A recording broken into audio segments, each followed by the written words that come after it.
அடுத்தது closing ranks நம்ம all இண்டியாவில் உள்ளது பார்ப்போம். ஒரு ப்ரீஃபாக ஆல் இண்டியாவில் என்ன ரேங்க்ஸ் எதில் க்ளோசிங் ஆயிருக்கு அப்படிங்கிறத பார்ப்போம். ஸோ இதில் ஒரு சின்ன ரெஃபரன்ஸ் மட்டும் நம்ம கொடுக்கறதுக்காக நம்ம இதை வச்சிருக்கோம். எந்த ஸ்டேட் எதில் க்ளோஸ் ஆச்சு அப்படின்னு சொல்லி இதனோட டீட்டெயில் திங் வந்து உங்களுக்கு ஜைனாட்டில் கிடைக்கும். எந்த ஸ்டேட் எந்த இன்ஸ்டிடியூட் எதில் ஆல் இண்டியாவில் க்ளோஸ் ஆச்சுன்னு சொல்லிட்டு நமக்கான ரெஃபரன்ஸ் பாயிண்ட் தமிழ்நாடையும் நம்ம இதில் பார்த்துருப்போம். நம்ம யூஸ்வலாக இது வந்து ஓப்பன் கேட்டகரிக்கு மட்டும் போட்டிருக்கோம். ஜைனாட்டில் போய் நீங்கள் ஃபில்டர் பண்ணுறீங்க, ஓபிசி கேட்டகரி ஃபில்டர் பண்ணுறீங்க, எஸ்சி எஸ்டினா இமீடியட்டாகவே தெரிஞ்சிடும். நீங்கள் எஸ்சி எஸ்டி கேட்டகரிக்கு பார்க்கும்போது ஆல் இண்டியாலையும் தமிழ்நாட்டிலே பேரலாகவும் இருக்கிறதுக்கு சான்ஸ் இருக்குது. சில இன்ஸ்டியூட்ஸ் வந்து ஆல் இண்டியாவில் கிடைக்கும், தமிழ்நாட்டில் கிடைக்காது. இப்படி இருக்கிறதுக்கும் சான்ஸ் இருக்குது. ஸோ எஸ்சி எஸ்டி கேண்டிடேட்ஸ் கண்டிப்பாக ஆல் இண்டியாவுக்கு அப்ளை பண்ணுங்கள்.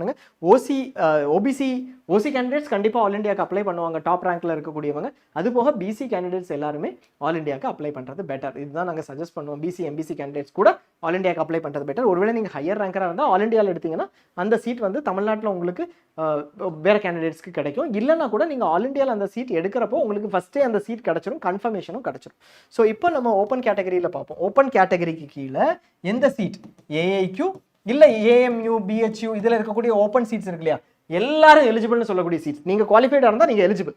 அந்த மாதிரி சீட்ஸில் ஓப்பன் கேட்டகரிக்கு கீழே, ஓப்பன் கேட்டகரிக்கு கீழேன்னா என்ன அர்த்தம், ஓபிசி கிடையாது, எஸ்சி கிடையாது, எஸ்டி கிடையாது, ஓப்பன் எல்லாருமே எலிஜிபிளாக இருக்கக்கூடிய இந்த சீட்ஸ் கீழே என்னென்ன ரேங்க்ல க்ளோஸ் ஆயிருக்குன்னு பார்ப்போம். ஸ்டேட் வைஸ் பார்ப்போம். சண்டிகர் வந்து 778 க்ளோஸ் ஆயிடுச்சு, 8 சீட் இருந்துச்சு.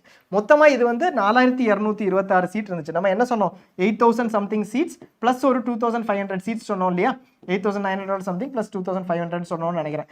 இந்த சீட்ஸ் ஏஐக்யூ ப்ளஸ் ஓப்பன், அதில் 40.5% தான் ஓசி. அந்த சீட்ஸ் தான் இந்த 4200 சீட்ஸ். அந்த சீட்ஸில் சண்டிகர் தான் ஃபர்ஸ்ட் க்ளோஸ் ஆயிருக்கு. இதனால சண்டிகர் தான் இருக்கிறதுலே பெஸ்ட் ஸ்டேட் அப்படிங்கிறது அர்த்தம் இல்லை. சண்டிகரில் ஒரே ஒரு இன்ஸ்டிடியூட் இருக்கு, சண்டிகர் சேர்ந்த 8 பேர் முதல்ல போய் எடுத்துட்டாங்க, எங்களுக்கு அதுதான் வேணும்னு சொல்லி. அதை தாண்டி டெல்லி தான் இருக்கிறதுலே பெஸ்ட் இன்ஸ்டிடியூட்ஸ் இருக்கிற ஒரு ஸ்டேட்டாக நம்ம கன்சிடர் பண்ணோம்னா அங்கே இருக்கக்கூடிய 5 இன்ஸ்டிடியூட்டுமே நல்ல இன்ஸ்டிடியூட்டாக இருக்கும். அந்த மாதிரி ஒரு ஸ்டேட். இப்போ தமிழ்நாடு எடுத்துக்கிட்டிங்கன்னா கடைசி ஒரு 3-4 இன்ஸ்டிடியூட் அதை விட பெட்டராக வேறு ஸ்டேட்ஸில் இன்ஸ்டிடியூட் இருக்கும், அப்படி தானே. பட் டெல்லி எடுத்துக்கிட்டோம்னா இருக்கிறதுலே பெஸ்ட் இன்ஸ்டிடியூட்ஸ் இருக்கக்கூடியது, இது எம்பிபிஎஸ்க்கு. ஸோ அந்த மாதிரி இதில் 1752 ரேங்க்லேயே டெல்லியில் க்ளோஸ் ஆயிருச்சு. 111 சீட் தான் இருந்துச்சு. இதுவும் இஎஸ்ஐ இருக்கிறதுனால, இதுவும் அந்த 5 இன்ஸ்டிடியூட்ஸ் இருக்கிறதுனால, டெல்லியில் இருக்கக்கூடிய பெஸ்ட் இன்ஸ்டிடியூட்ஸ் இருக்கிறதுனால டெல்லி ஃபர்ஸ்டே க்ளோஸ் ஆகிடும். அது போக நீங்கள் எல்லாம் பார்த்தீங்கன்னா 11,000 தான் ஸ்டார்ட் ஆகும். ஏன்னா அதுக்கப்புறம் இருக்கிற இன்ஸ்டிடியூட்ஸில் அட்லீஸ்ட் ஒரு பிலோ ஆவரேஜ் இன்ஸ்டியூட் இருக்கும். இப்போ நான் 10,000 வரைக்கும் பஞ்சாப் போயிருக்கேன்னு என்ன அர்த்தம்னா, எனக்கு 8,000க்கு வேற ஏதோ ஸ்டேட்டில் நல்ல இன்ஸ்டியூட்டும் கிடைக்கிறதுக்கு சான்ஸ் இருக்குது, நான் அங்கேயும் போயிருப்பேன். இல்லை அவங்க ஸ்டேட்டில் 10,000 தாண்டி 7,000 8,000 தாண்டி அவங்க ஸ்டேட் கோட்டாலையும் சீட் கிடைக்கும். இந்த 2 ரீசன்ஸ்க்காக தான் அதுக்கப்புறம் இருக்கக்கூடிய மூவ்மெண்ட்ஸ் இருக்குது. டெல்லியை பொறுத்த வரைக்கும் கம்மியான சீட்ஸ், நல்ல இன்ஸ்டிடியூட்ஸ் இருக்கிறதுனால முதல்ல க்ளோஸ் ஆகிடும். இப்போ நீங்கள் இதில் பார்த்தீங்கன்னா எந்த ஸ்டேட்ஸில் எத்தனை இன்ஸ்டிடியூட்ஸ் எத்தனை ரேங்க் வரைக்கும் கிடைச்சிருந்துச்சு. இது all India rank, category rank கிடையாது. ஆல் இண்டியாவில் எல்லாருக்குமே ஓவரால் ரேங்க் ஒன்று போட்டிருப்பாங்கல்ல, அதில் எத்தனை சீட் இருந்துச்சுங்கிறதும் தெரியும். ஃபார் எக்ஸாம்பிள் தமிழ்நாடு எடுத்துக்கிட்டோம்னா 38 இன்ஸ்டிடியூட்ஸ் இருந்துச்சு. எது all India quota plus ESI சேர்த்து 38 இன்ஸ்டிடியூட்ஸ் இருந்துச்சு. அதில் 19,420 சீட் ரேங்க் வரைக்கும் கிடைச்சது. 318 சீட்ஸ் ஆல் இண்டியா கோட்டாக்கு நம்ம கொடுத்துருக்கோம் லாஸ்ட் இயர். இது 38 இன்ஸ்டிடியூட்ஸில் 19,420 வரைக்கும் கிடைச்சது. ஸோ நான் 19,420 ரேங்க் வரைக்கும் இருக்கிறேன்னா ஆல் இண்டியா கவுன்சிலிங்லேயே எனக்கு சீட் கிடைக்கிறதுக்கு சான்ஸ் இருக்குது. மேபி கொஞ்சம் வேரி ஆகலாம், 1000 ரேங்கோ ப்ளஸ் ஆர் மைனஸ் ஆகலாம். எது கிடைக்கிறதுக்கு சான்ஸ் இருக்குது, டிஎன்ல கவர்மெண்ட் சீட் கிடைக்கிறதுக்கு சான்ஸ் இருக்குது. டிஎன்ல ஏன் 38 இன்ஸ்டியூட் இருக்குது, 37 இன்ஸ்டியூட் நமக்கு ஏற்கனவே தெரியும், தமிழ்நாடு ஸ்டேட் கோட்டா கீழே வருது, ப்ளஸ் 36 அதில் வந்து கவர்மெண்ட் இன்ஸ்டியூட், ஒரு இஎஸ்ஐசி சேர்ந்து 37, ப்ளஸ் எய்ம்ஸ் மதுரையும் சேர்த்து 38 இன்ஸ்டியூட் தமிழ்நாட்டில். சரியா? ஸோ இந்த இன்ஸ்டிடியூட்ஸ் வந்து எது எங்கே க்ளோஸ் ஆயிருக்குன்னு தெரியுது. நம்ம ஆல் இண்டியாவில் நான் போய் ஓப்பன் கேட்டகரியில் அட்டன் பண்ணுறேன்னா 24,000 வரைக்கும் எனக்கு சீட் கிடைக்கிறதுக்கு சான்ஸ் இருக்குது. இது தாண்டி நான் தமிழ்நாட்டில் ஓசி கேட்டகரி, ஆல் இண்டியாவில் ஓப்பன் கேட்டகரி, இப்படி இருக்கிற கேண்டிடேட்ஸ்க்கு ரெஃபரன்ஸ் பாயிண்ட் வந்து எங்கே மெட்ராஸ் ஆல் இண்டியாவில் க்ளோஸ் ஆச்சு, தமிழ்நாட்டில் க்ளோஸ் ஆச்சு, ரெண்டில் எனக்கு எதில் பெட்டர் கிடைக்குங்கிறத பார்க்கணும். இதுக்கான டீட்டெயில்ஸ் நாங்கள் தனியாக ஒரு செஷனை ரன் பண்ணுறோம். ஆல் இண்டியா நோட்டிஃபை பண்ணதும் நாங்கள் அந்த செஷனை ரன் பண்ணுறோம்.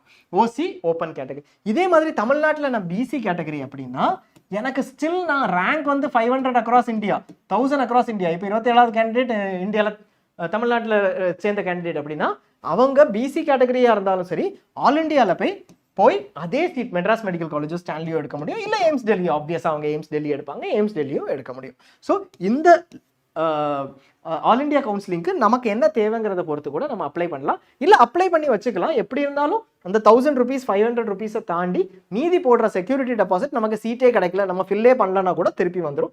6 மாதம் ஆகுமே தவிர அமௌண்ட் வந்து திருப்பி வந்துடும். ஸோ எந்த நீங்கள் டிசிஷன்ஸ் வேணாலும் எடுங்க. இதுக்கான க்ளோசிங் ரேங்க் பேஸ்ட் அனாலிசிஸ்க்கும் நம்ம திருப்பி சொல்லுவோம். அப்போ அந்த க்ளோசிங் ரேங்க் பேஸ்ட் அனாலிசிஸ் நம்ம பண்ணலாம். ஒரு சின்ன பார்ட் வந்து இதில் வந்து 24,000 வரைக்கும் இங்கே போயிருக்குது. தமிழ்நாடை பொறுத்த வரைக்கும் நீங்கள் பார்த்தீங்கன்னா 26,000ல் approximately open category OC category seats வந்து க்ளோஸ் ஆகிருக்குது. ஸோ தமிழ்நாடு கேண்டிடேட்ஸ்க்கு இந்த பர்டிகுலர் இடத்துல தமிழ்நாட்டில் ஒரு லோயர் ப்ரிஃபர்ட் காலேஜ் கிடைக்கும். கடைசி இருக்கக்கூடிய கவர்மெண்ட் சீட் ஓசி கேண்டிடேட்ஸ்க்கு கிடைக்கும். ஆல் இண்டியாவில் ஒரு 24,000க்கு நாகாலாந்து, மணிப்பூர் அந்த ரேஞ்சில் இருக்கக்கூடிய காலேஜஸ் கிடைக்கும். So even for OC candidates towards the end வரும்போது ஒரு 10,000 5,000 7,000 8,000 தாண்டினதுக்கப்புறம் ஆல் இண்டியாவை விட தமிழ்நாட்டில் கிடைக்கும். ஏன்னா அதர் ஸ்டேட் கேண்டிடேட்ஸ் தமிழ்நாட்டுக்கு வர்றது ஜாஸ்தி. அண்ட் தமிழ்நாட்டில் பெட்டர் சீட்ஸ் மூவ் ஆகிறதுக்கும் chance even for OC candidates சொல்கிறோம். பிசி கேண்டிடேட்ஸ்க்கு ஆப்வியஸாக தெரியும், நீங்கள் ஆல் இண்டியாவில் ஓப்பன் கேட்டகரியில் தான் இருக்கீங்க, ஓபிசி என்சிஎல் கிடையாது. தமிழ்நாட்டில் பிசி தமிழ்நாட்டில் 56,000 வரைக்கும் சீட் இருக்குது. ஆல் இண்டியாவில் 24,000 வரைக்கும் தான் உங்களுக்கு சீட் கிடைக்கும். ஏன்னா நீங்கள் ஓப்பன் கேட்டகரி. இது ஓபிசியாக இருந்தால் கூட இது அப்புறம் ஒரு 2,000 ரேங்க் வரைக்கும் தான் போகும். ஸோ நாகாலாந்து சீட் கூட உங்களுக்கு கிடைக்காது, பட் தமிழ்நாட்டில் பெட்டர் சீட் கிடைக்கும்.